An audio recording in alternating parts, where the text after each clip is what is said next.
2000, I moved to China. I had this magnetic urge to immerse myself in a different culture. So I didn't go as a tourist, I didn't go as an expat, but I went with the goal of becoming more Chinese. My strategy? To do as I saw others do.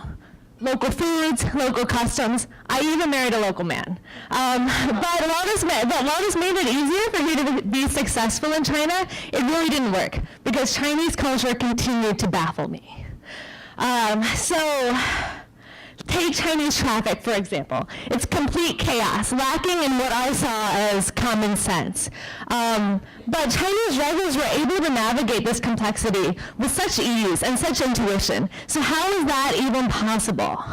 Over the years, I've grown to think that culture isn't rooted in customs or values, but really in fundamental differences in cognitive processes. So Chinese don't just act differently, they think differently. And research has shown that Chinese thinking is more cyclical and holistic rather than linear and logical. Americans might view life in snapshots, but Chinese see it as a movie that's constantly moving. So I would like to, as China's rising in influence in this global economy, I'd like to share a 3-step process to help you become more Chinese, if you should ever wish to do so. Step 1 is to observe the world differently.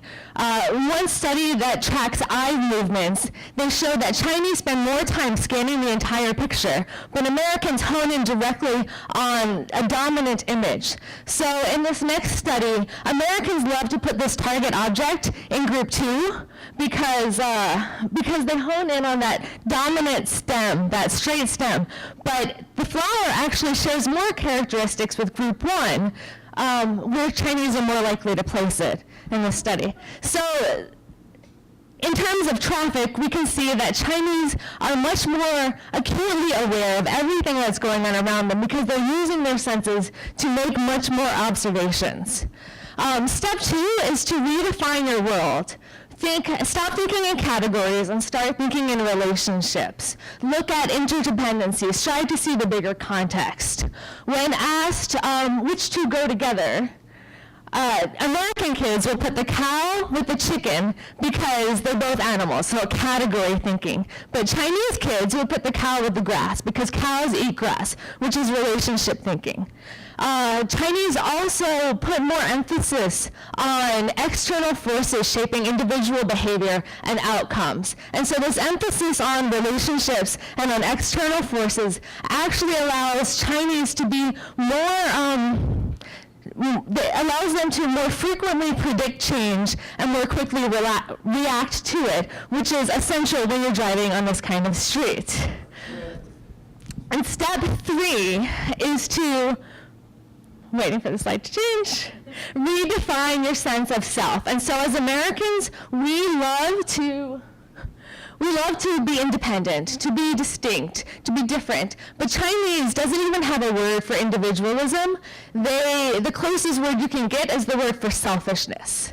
And so in their in-groups, they love to, strive for harmony and cohesion in their groups. But Americans are relatively detached from one another. And we see this again in driving, because as Americans, we're like, stay out of my way and I'll stay out of yours. It's very independent. But you can see the ebb and the flow of Chinese traffic is very interactive, very dynamic, and it takes a Chinese mind to really be successful in that environment. And so we have our 3-step process. Is it simple? Not quite. We've been ingrained since our childhood to think in our American way. From our board games to our bedtime stories, we've been brainwashed. We see the world through our unique American lens. And so maybe instead of a 3-step process for becoming more Chinese, what we really need to do is to maintain a posture of openness. As we interact with and we encounter cultures that are so different from our own. And so I'll leave you with this parting wisdom, and that's to first Be curious, to inquire, to engage, to be open to new experiences. Second, to be adaptable. Let go of that control. You know you want to have it. And third, to be humble, recognizing that your version of the truth isn't necessarily the only version of the truth. Thank you.